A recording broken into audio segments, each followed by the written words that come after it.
Hello. Well, J.K. Rowling's in a spot of bother now, isn't she?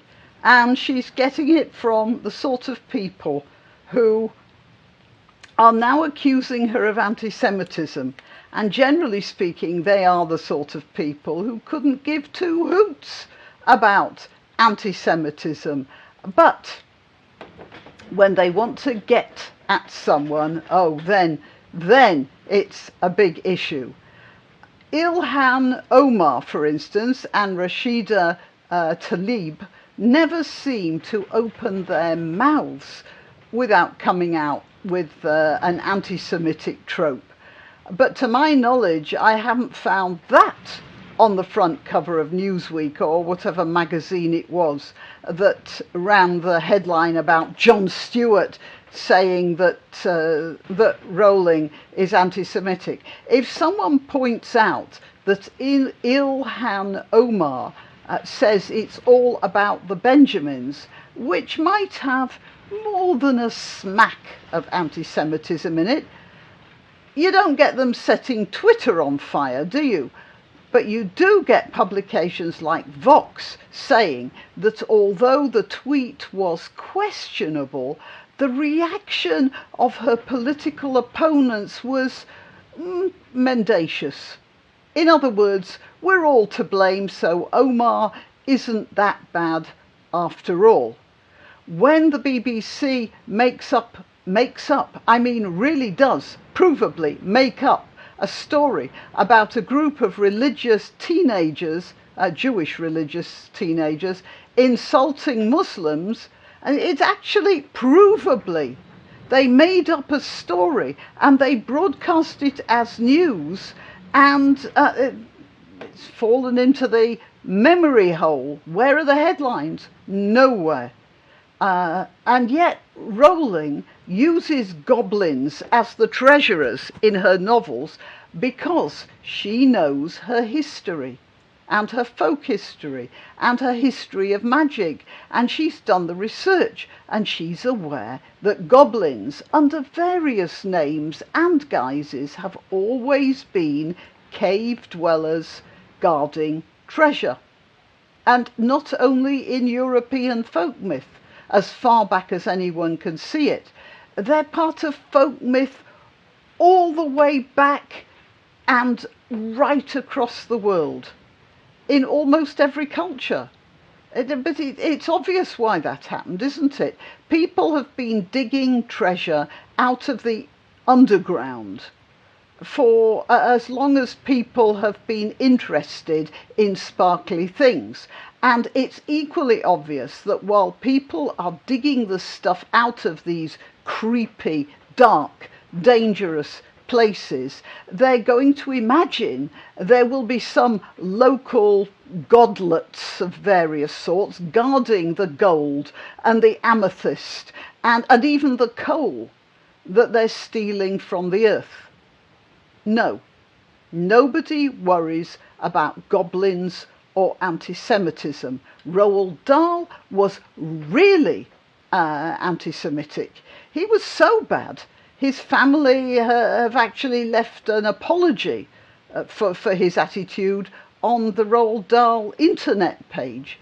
And what's more, everyone knew about it at the time he was writing. No problem there, because they were looking at his work and setting his unpleasant characteristics to one side, which is what you do with writers. So what's the difference? Well, the difference is that Rowling is speaking up against the prevailing orthodoxy about trans people. They tried to get her for that. And, well, what do you know? Nobody cared. And apart from a few swivel-eyed nutters, of course, I found this writer in Vox, for instance.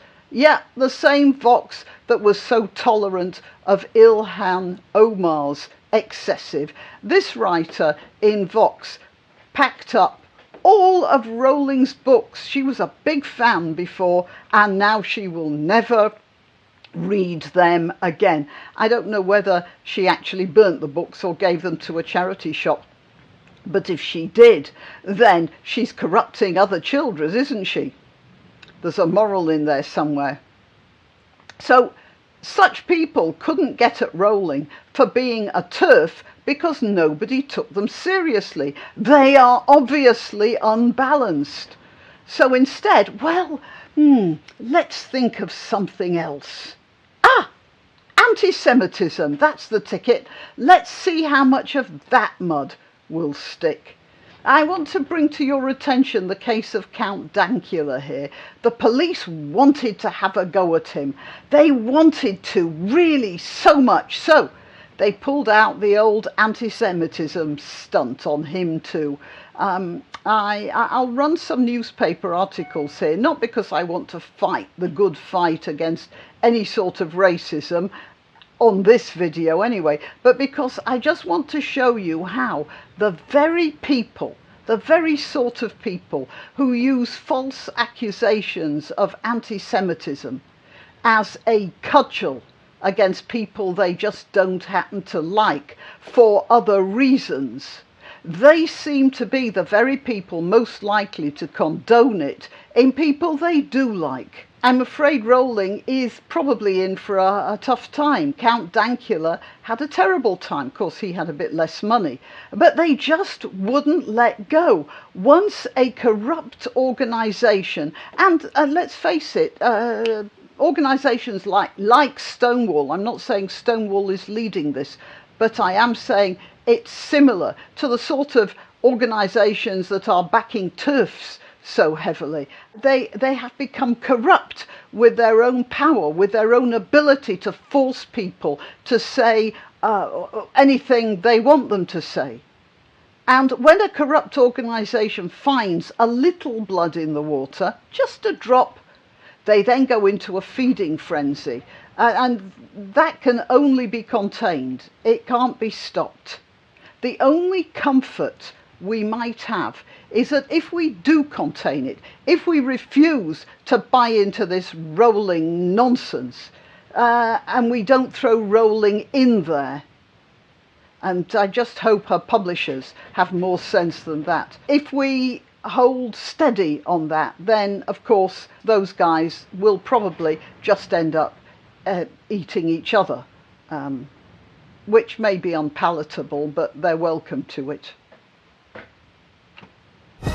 Why not treat yourself or a favoured relative or friend to these magnificent examples of merch?